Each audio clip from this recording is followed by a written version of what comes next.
It is District Governor-elect Greg Wilson here with some announcements.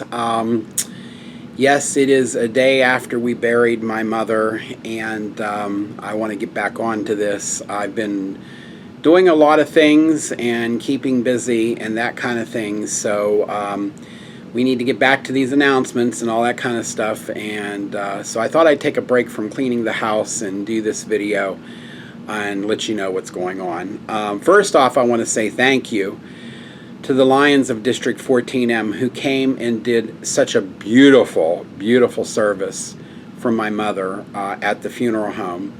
Past District Governor Jack Bauer led the service, and 4 roses were given, one to me, one to my Aunt Jenny, one to my 2 cousins, Christy and Michelle, and so there were 4 roses given, and Jenny really liked it.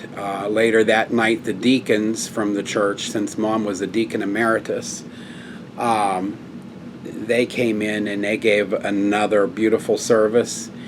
And the next day when we had the funeral, Pastor Bill Kiger said, "Greg, you said you wanted simple, but she's had 3 services so far, so I would call that quite complex." And well, I guess it is, but that was Mom, and she believed in service, and you know, some of the things that we did, you know, like giving toys to this woman that was mentally challenged and stuff like that, and working at the fair all these years, you know, for, you know, funds that we gave out to the charities and stuff like that. That's what she liked.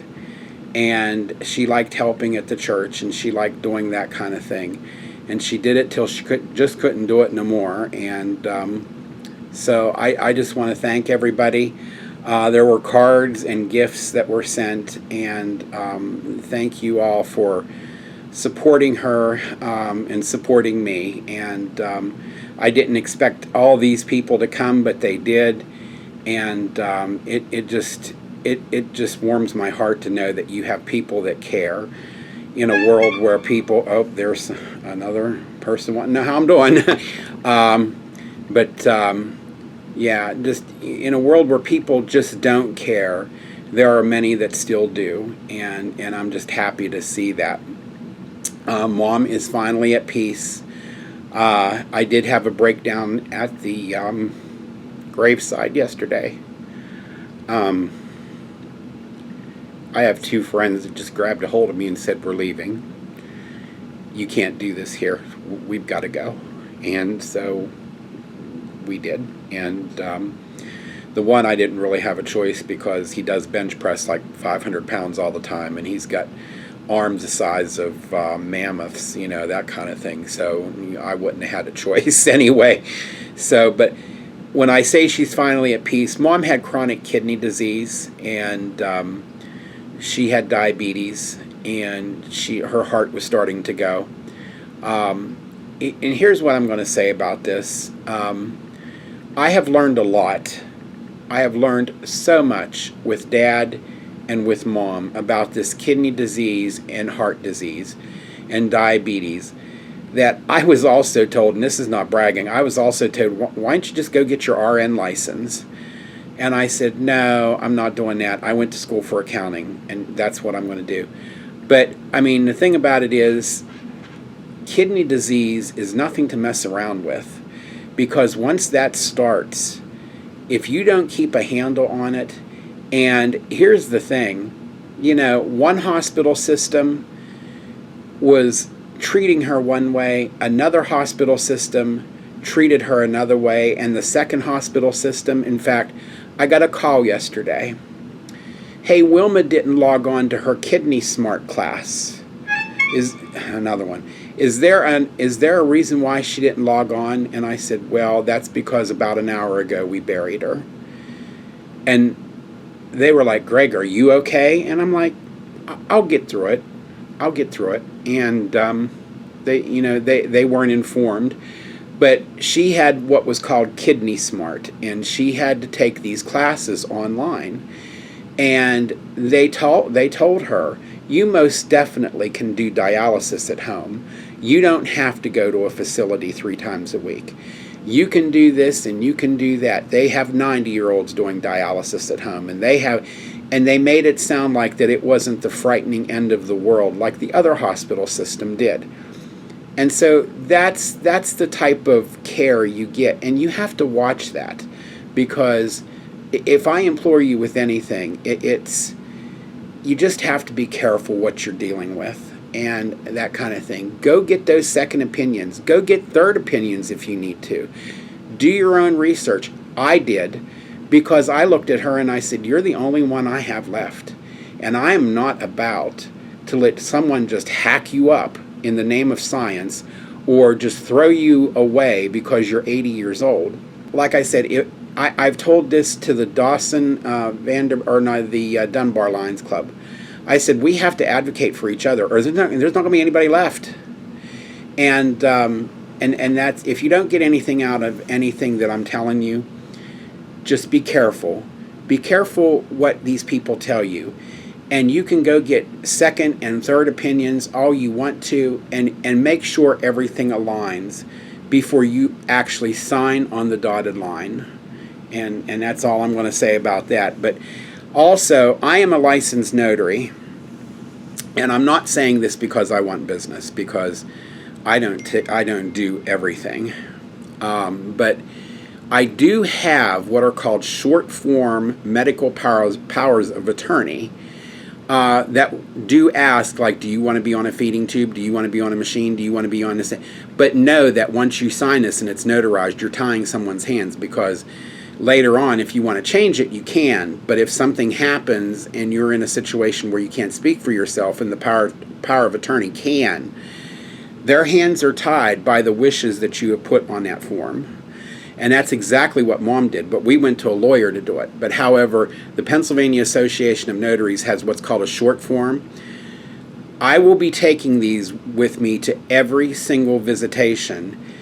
And if you want one done, I will have my stamp with me, and you can have one done. I really don't care, because this might save you a lot of headache down the road.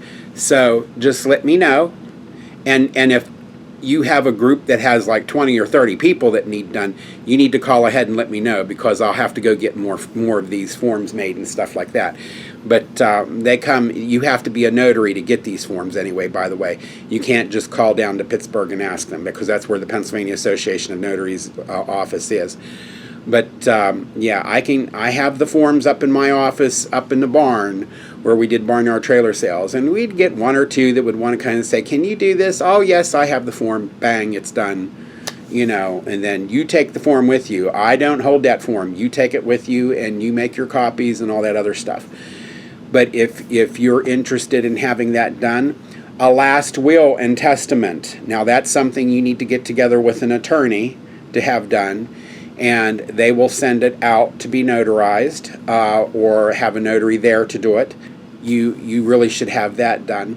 The other thing is, and a lot of people look at this, because I did work for a funeral home doing accounting work for about 8 years, and they look at funeral pre-needs like, oh, you're putting a timetable and accelerating my death. No, what we're doing is we're saving your children from having the worst day of their life to go pick out the casket, this, that, and everything else. Dad didn't have that done, so we had to go pick that out. And Mom would look at me and say, do you think he would have wanted this? Do you think he would have wanted that? And then, for the same thing with Mom, she didn't do it either. So me and my aunt were like, oh, and I said, well, I'd like to have what's called the primrose. Now, the primrose casket is all white, and it's got roses. However, they had one, and Mom was not a person that liked gaudy things. And so they had roses on the sides and medallions and stuff like that. But they also had one that just had gold stuff on the side of it that was like kind of downplayed, and it was a white casket, and it had a rose embroidered in the lid. And I said, I think she would like that better, and my aunt agreed. And so we went with that. And and the vault, we got a Clark 24 gauge vault that is watertight. So when you put this casket in it, the vault seals from the bottom, and no water can get into this thing. So I didn't know if you knew this or not, but when you bury someone, water will go down into where the burial part is. And if you don't have a good vault, then there's water that's going to get into the casket and everything else, and your loved one's going to be swimming. So this one with the air, how it works with the air and stuff, and it seals, it pushes the air out. So everything is sealed inside. And so these are things that you need to think about. And, not many people do. And Mom was the type of person who didn't want to tell me anything. So now I'm finding out all this stuff. And to settle an estate, there's 4.5% estate taxes on everything. The contents of the house, including the land, the buildings, and everything else. So you got the life insurance is not just enough to bury her, but it's enough to pay for the estate taxes too. So that's another thing you got to think about, So as an accounting degree professional, bookkeeping professional, I am telling you, these are things that you got to look at for final stuff. Okay. So what am I doing now? Well, we're cleaning the house since the funeral. My friend Marcus came out here, and he had put up all the awards, my awards, her awards, and that kind of thing, pushed the family photos out of the way and just went ahead and did that. And he said, she might have not liked this because thought it was a dust collector, but you need to see this. And so he said, you just sit there with your bad leg, I'm going to do all this. So he went ahead and he did it all. And then he put up the canvas of her and my dad over her chair, over here, her lift chair and everything. And then we started cleaning up all of her mess that she had around her chair. And she did have a mess around her chair, like with needles and all this other stuff from when she did her diabetes things and, and all that kind of stuff. She would try to toss it in a bucket, but if it didn't go, it didn't go. Hold on for a second. Okay, I am back. Let me see if we can get this. Yes, there we go. That was actually the Grindstone Lions Club. They provided Mom a drive hospital bed.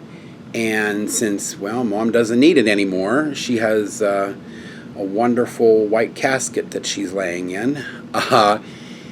They're taking it back because I told them, I said they need to come get it because I'm sure that someone else can use it.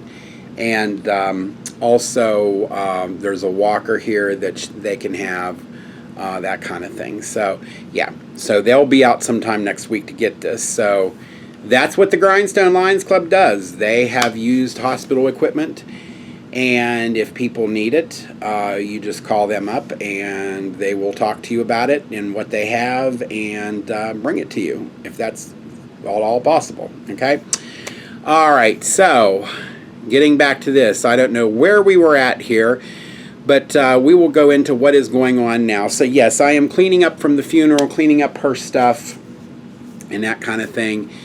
Trying to get this estate going. We got to get it settled and that kind of thing. Getting ready for my surgery. My surgery will be on May 21st. I'm getting a gastric sleeve.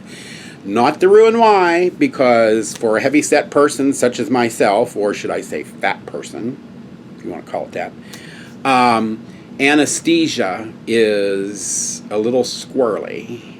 Meaning the less we can keep you under, the better off you are. So a gastric sleeve takes about an hour to do, whereas a Roux-en-Y takes several hours to do.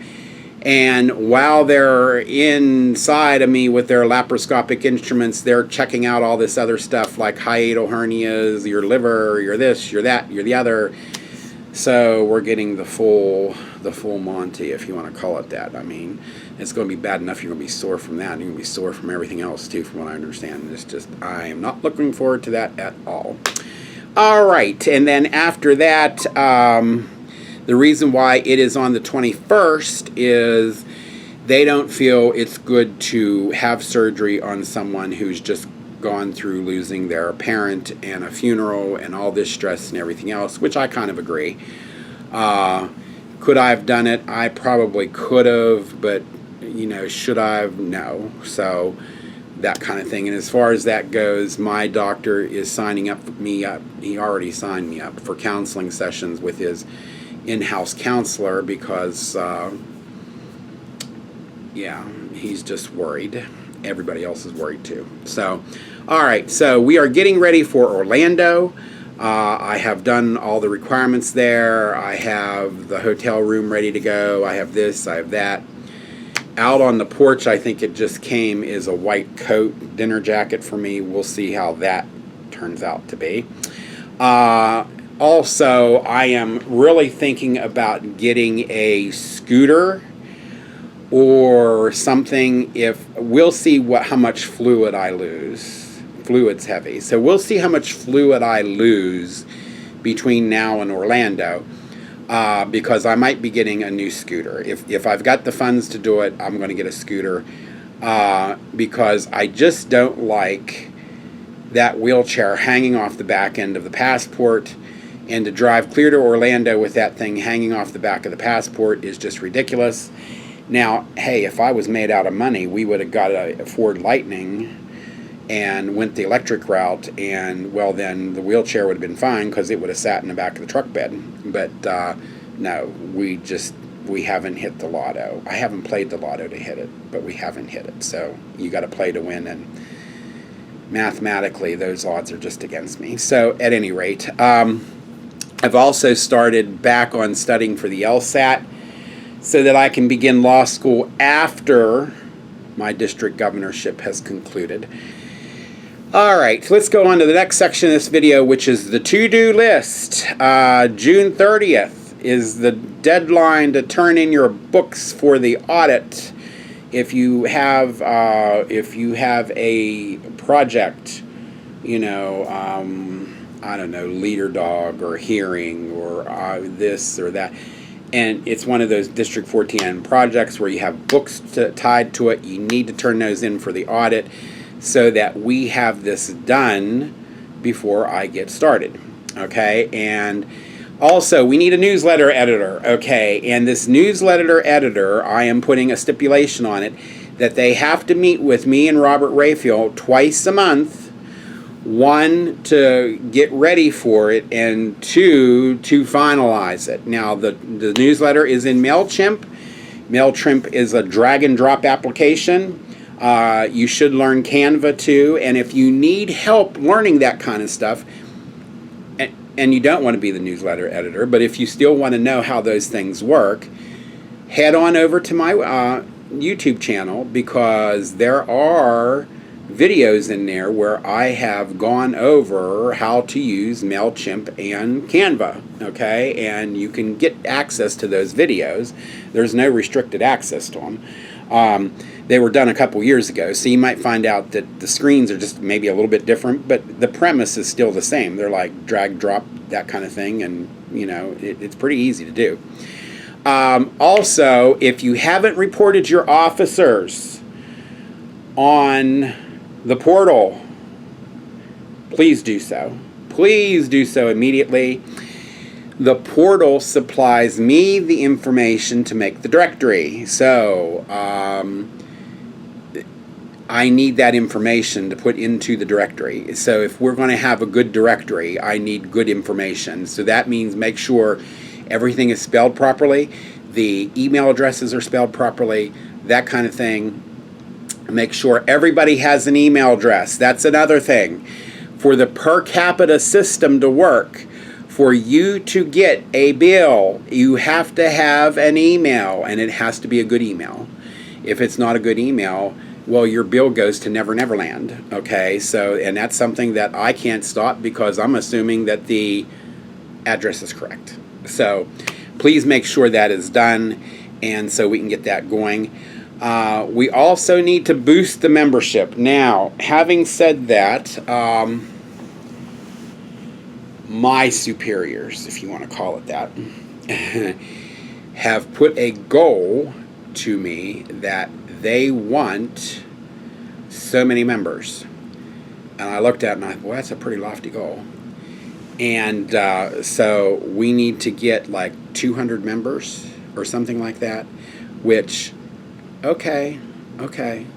But if you can, start getting people to join your clubs and stuff, and that kind of thing. And maybe we can do a mass induction event. I don't think it happened at this year's district convention, but it could happen at a cabinet meeting. Okay, so because we're going to have programs for these cabinet meetings. So, because they are quite boring, and so we need to have some kind of entertaining thing going on, or something that's productive. So I am really thinking about doing a mass induction thing at one of these cabinet meetings. We'll find out. I haven't dropped that bombshell on my advisor, Bob Rayfield, yet, but as he watches this video, I think he'll get the idea. So basically, get people to join.